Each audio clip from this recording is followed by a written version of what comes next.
Hello everyone, today we will study hello everyone, this is Dr. Subhankari Sudeshna Das. I am back again with the summary videos, and this time we will start with the ancient history.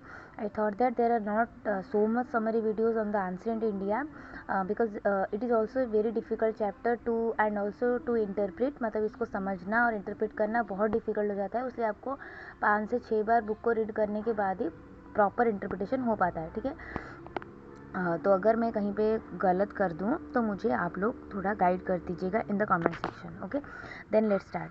So territorial states in the fast Magadhan empire. Okay, तो अगर हम 6th century BC onwards देखें तो जो wide spread use of लोहे का wide spread use start हुआ. तो onwards wide spread use of iron in the eastern Uttar Pradesh and the western Bihar created conditions for the formation of large territorial states. तो वो बोल रहा है कि ईस्टर्न उत्तर प्रदेश हो गया और वेस्टर्न बिहार हो गया, तो 2 जगह हो गए. हम अभी इसका मतलब शॉर्ट नोट्स भी बनाएंगे अलॉन्ग विथ दी वीडियो. तो यही बात है कि हमारा 2 जगह हो गया, एक आपका वेस्टर्न वेस्टर्न बिहार और आपका ईस्टर्न यूपी. सो ईस्टर्न यूपी मतलब बिहार का जो पश्चिम भाग था और उत्तर प्रदेश का जो पूर्व भाग था, उसमें हम लोगों ने देखा there is development of iron equipments. तो आयरन का जो वाइड स्प्रेड यूज़ था वो स्टार्ट हुआ और that leads to your territorial state, मतलब लार्ज टेरिटोरियल स्टेट्स बने उसी की वजह से. आप लोग पूछेंगे कि लार्ज टेरिटोरियल स्टेट बनने में आयरन का वाइड स्प्रेड का क्या मतलब क्या उसके साथ उसका क्या रिलेशन है. ये रिलेशन ये है कि अगर हमारे पास आयरन है so we can make strong weapons. हमको पता है कि we can make strong weapons, हम लोग अच्छे वीपन्स और अच्छे जो अस्त्र शस्त्र है वो बना सकते हैं. तो इसीलिए iron weapons the warrior class now played an important part. तो ऐसा हो गया कि पहले जो हमारा लेटर वैदिक पीरियड था उसमें सैक्रिफाइसेस ज़्यादा इम्पोर्टेंट थे, इसीलिए जो ब्राह्मण कास्ट के लोग थे, जो प्रीस्ट थे, they are more important in that time. लेकिन जब आयरन का इम्प्लीमेंटेशन बढ़ा तो लार्ज टेरिटोरियल स्टेट्स बने, इसीलिए क्योंकि स्ट्रॉन्ग वीपन्स बने तो जो वॉरियर क्लास थे उनका इम्पोर्टेंस धीरे धीरे बढ़ते गया. ठीक है, उसके बाद the new agricultural tools and implements enable the peasants to produce far more food grains. जो हमें ये पता है कि लेटर वैदिक तक जितना भी वो लोग प्रोडक्शन करें वो सब्सिस्टेंस था, मतलब हैंड टू माउथ था. वो लोग इतना भी नहीं कर पाते थे कि ताकि वो टैक्स दे पाए, और फिर तो एंड ऑल्सो वो लोग अभी तक कैपेबल नहीं हुए थे large amount of grain production करने के लिए. लेकिन जब territorial states and fast Magadhan empire का जो टाइम आया उसमें क्या हुआ कि ये लोग आयरन का वाइड स्प्रेड यूज़ था, तो ये लोग उसमें से जो यूटिलिटी के लिए उनकी जो चीज़ें चाहिए वो बनाते थे. तो इसीलिए subsistence agriculture now converted to surplus agriculture. Okay, मतलब जो मार्जिनल वे में जो एग्रीकल्चर होता था वो अभी सरप्लस हो गया, मतलब अपना खाना उसके बाद उसको बेचना.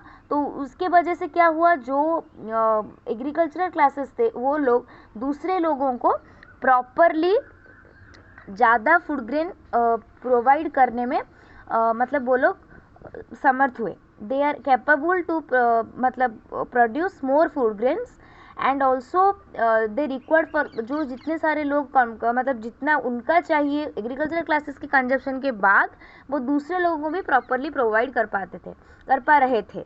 The surplus could also be made available to the towns which are sprung up in the 6th and 5th century BC. सारे जो टाउन्स बने थे वो टाउन्स को प्रोवाइड करने के लिए ये सरप्लस वाला मतलब सफिशेंट था. ठीक है, और इसीलिए this material advantages naturally enabled the people to stick to their land and also to expand at the cost of neighborhood area. तो ये जो चीज़ें थे इसी के वजह से मतलब ऐसा हो गया. देखिए, आपका सरप्लस एग्रीकल्चर हो रहा है, आपका अच्छा आयरन इक्विपमेंट है, तो तुमने मतलब you will not go away from your native. So इसीलिए अपना नेटिव को बढ़ाने के लिए, अपना नेटिव को एक्सपैंड करने के लिए लोगों ने नेबरिंग एरिया को धीरे धीरे उसको कॉन्क्वेस्ट करना स्टार्ट किया।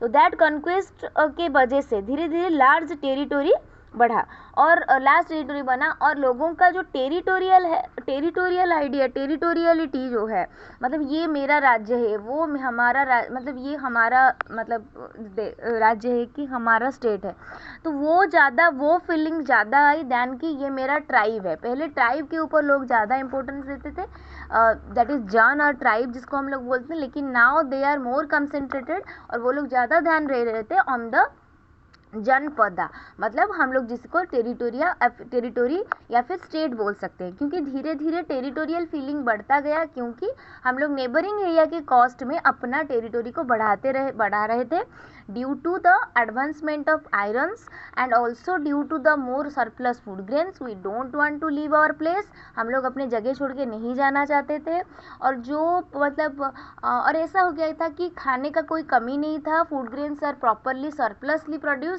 सो जो लोग मतलब जो लोग प्रोडक्शन नहीं भी करते थे उनको भी खाना मिल रहा था।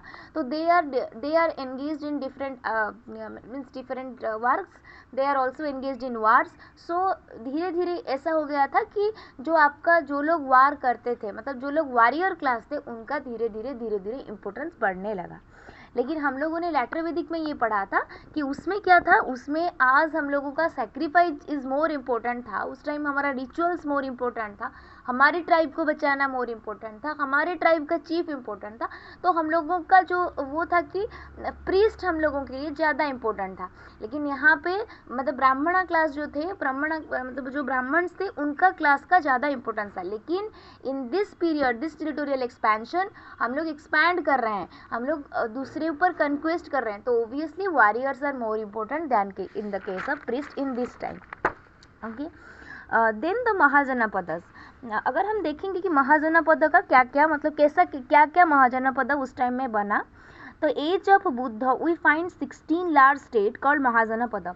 बोल रहे हैं कि जो एज ऑफ बुद्धा था उस टाइम में हम लोगों ने 16 महाजनपदस देखा, ये 16 महाजनपदस हम लोगों ने देखा, जो कि मोस्टली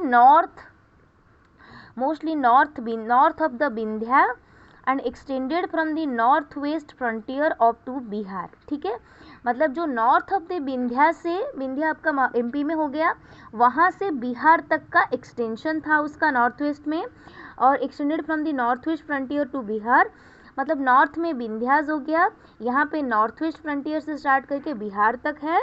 और उसका नाम हम लोग क्या क्या दे सकते हैं, पहला हो गया आपका नाम क्या कौन सा था, एक हो गया मगध जो कि बहुत इंपॉर्टेंट था, हम उसके बारे में पढ़ेंगे, कोसला, फिर बत्सा, उसके बाद आ गया अवंती। तो इसका जो टेरिटोरियल एक्सपेंशन है उसको अच्छे से याद रखिए, नॉर्थ में विंध्या से यहाँ पे नॉर्थ वेस्ट में नॉर्थ वेस्टर्न फ्रंटियर तक से पूरा आपका लेके बिहार तक था यहाँ पे। तो ये आपका टेरिटोरियल एक्सपेंशन हो गया। उसके साथ जो नाम क्या क्या था, एक हो गया मगधा, कोसला, बत्सा एंड अवंती। ठीक है, so seem to have been considerably powerful. यही सारे जो थे, बहुत सारे थे, लेकिन these are more powerful than others. Beginning from the east we hear the kingdom of Anga. So first we will study Anga kingdom. ठीक है, तो अंगा किंगडम जो था वो मोहांगिर, मॉडर्न जो मोहांगिर डिस्ट्रिक्ट है प्लस बिहार का जो भागलपुर डिस्ट्रिक्ट है, एक हो गया आपका बिहार का मोहांगिर डिस्ट्रिक्ट, एक हो गया भागलपुर डिस्ट्रिक्ट, दोनों मिलके आपका अंगा किंगडम था। ठीक है, इसका अंग का कैपिटल जो था वो चंपा था। ठीक है, which shows sign of habitations in the 6th century BC, जिसमें 6th सेंचुरी बीसी का हैबिटेशन था। एक मॉड फोर्ट है जहाँ पे मॉड फोर्ट मिला है जो कि 5th सेंचुरी बीसी का है। ठीक है, इवेंचुअली द किंगडम ऑफ इसके पावरफुल जो इसका जो नेबर था, हमने पढ़ा कि नेबर के टेरिटोरी के कॉस्ट में हम लोग अपना एक्सपांशन कर रहे थे, तो इसका जो नेबर था ना वो मगध था, तो उसका जो टेरिटोरियल एक्सपेंशन था उसकी कॉस्ट में अंगा सैलोड बाई मगधा, मतलब मगधा ने निगल लिया अंगा को धीरे धीरे। तो अभी हमने एक पहला, ये सब याद रखिए आप लोग कि अंगा पहला है, उसका कैपिटल है चंपा, मॉडर्न जो हो गया आपका मोहांगिर, उसके साथ आपका आ गया भागलपुर, दोनों मिलके बनाते हैं अंगा किंगडम, जो कि बहुत इंपॉर्टेंट है, जिसमें आपका मॉड फोर्ट था जो कि 5th सेंचुरी बीसी का, और एक आ गया चंपा में 6th सेंचुरी बीसी में आपका 6th सेंचुरी बीसी में आपका मतलब हैबिटेशंस था करके पता चला है। ठीक है, ओके, ठीक है। अभी देखेंगे तो मगधा एम्बरस द फॉर्मर डिस्ट्रिक्ट। हाँ, अभी हम लोग पढ़ेंगे मगधा। और हाँ, अंगा का जो नेबर था वो बहुत स्ट्रांग था, उसका नाम मगधा था, तो उसने सैलो कर लिया अंगा को। ठीक है, अभी मगधा देखेंगे। मगधा में now let's see Magadha, what are the different districts present here, मतलब इसमें कौन कौन से जिले थे अभी का जो आपका बिहार का मॉडर्न डिस्ट्रिक्ट में, इसके अंदर कौन कौन से आते हैं। एक आ गया पटना, एक आ गया गया और पार्ट्स ऑफ शाहाबाद। ठीक है, और grew to be the leading state of that time. कहाँ से कहाँ तक, नॉर्थ ऑफ द गंगा से डिवीजन ऑफ त्रिहुल